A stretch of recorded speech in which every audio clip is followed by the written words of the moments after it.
I am a YouTube partner, but I don't trust them any further than I could throw them underwater, and I'm going to show you why later. This is an update to two movies that have been removed by YouTube. I've been covering a slumlord out there in Revere, Massachusetts, and the deal is that YouTube is selectively enforcing its privacy violation doctrine. Basically, they're saying that just because somebody's image appears on YouTube, they can have you, they can make you remove your video. And that's bullshit. How can you cover a news story on YouTube? Anybody could just pop up and say, oh, well, my image is there, so you have to remove it. So anyway, we've been fucking around with this for a while. And what I did this time was I went through and I addressed all of their purported concerns, as you can see. And anyway, now they screwed me over before with Supertramp, with Roger Hudgens and all that nonsense when I was cleared 2 or 3 times. And then they revoked the clearance. Just take a look. It's ridiculous. But I don't want my site taken down, so I'm going to play this game. Here we go.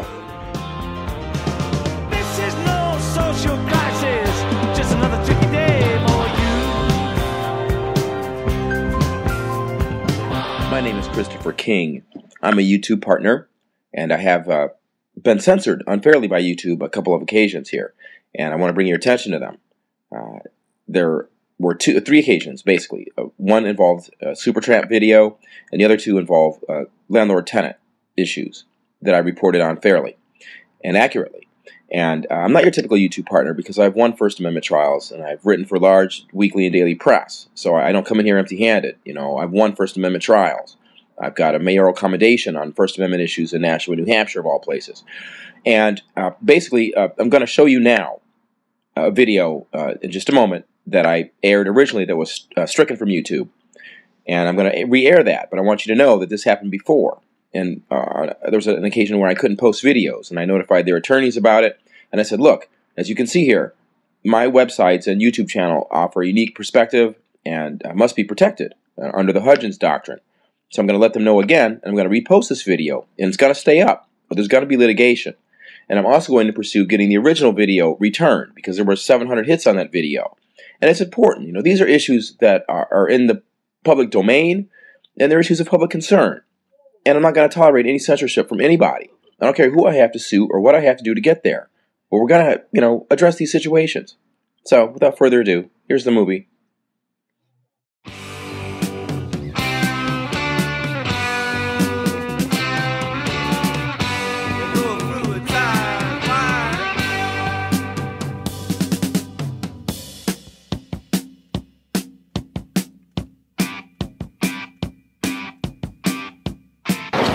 Hey, ma'am, what just happened today? Well, I asked for a jury trial, and they weren't able to give it to me today, so they continued until May 1st. Okay. Now, as I understand it, you're being sued for eviction, and you filed a counterclaim? Yes, I did. What's the nature of the eviction, and what's the cause of the eviction, and what's the issue of your counterclaim? Well, I don't know, because the eviction keeps changing, so it started off, I was a nuisance. I wouldn't let him in to do vital repairs. Then he stopped accepting my rent so he could try to make it a non-payment case. So your guess is as good as mine. I spoke with opposing counsel, and they indicated to me that you won't let anybody in to clean to work on the apartment. I'm the one complaining about the problem. Why wouldn't I let him in to fix it? He's told me on a couple different occasions the day and the time he would be arriving, never came, never called. And I understand, you mentioned earlier something about having a licensed plumber. Right. The people he had to fix your apartment were not bonded or something like that? Well, the first few times I let him come in with a friend of his who's not a plumber, and they're the ones that took my toilet out and never bolted it back down. Do you have one of these?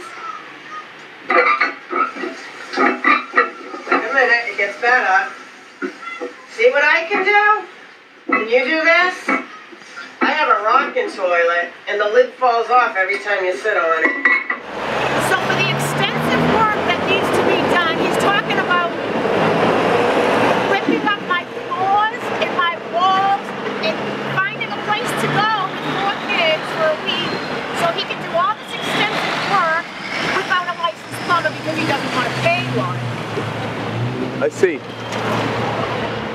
Well, that'll do it for now. We're here at kingcast.net, Chelsea District Court.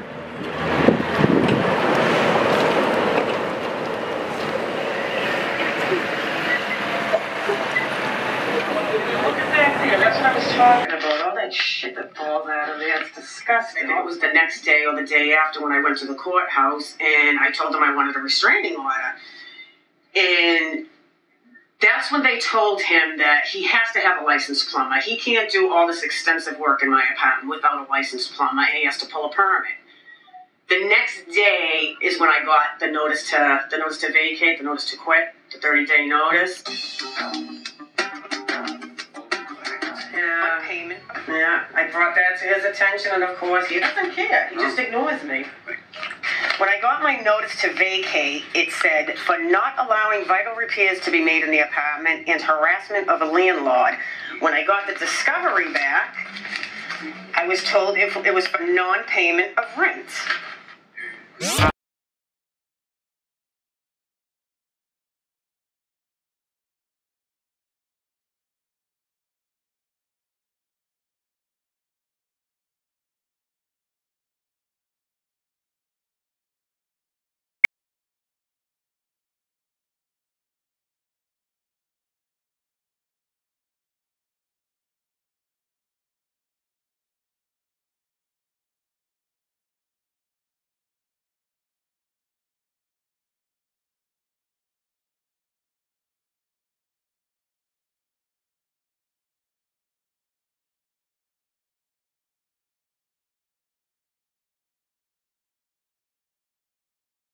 And their attorney stated that they're not going to get involved, and they stopped his payment. If he was still receiving those payments, then that's fraudulently taking their money. Well, he did. He started taking mine, and he kept taking the money from Section 8. Good day, sir. Did you have a comment on the case?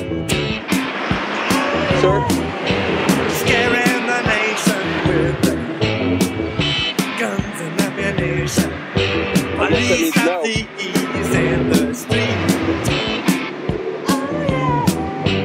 Fighting the nation with their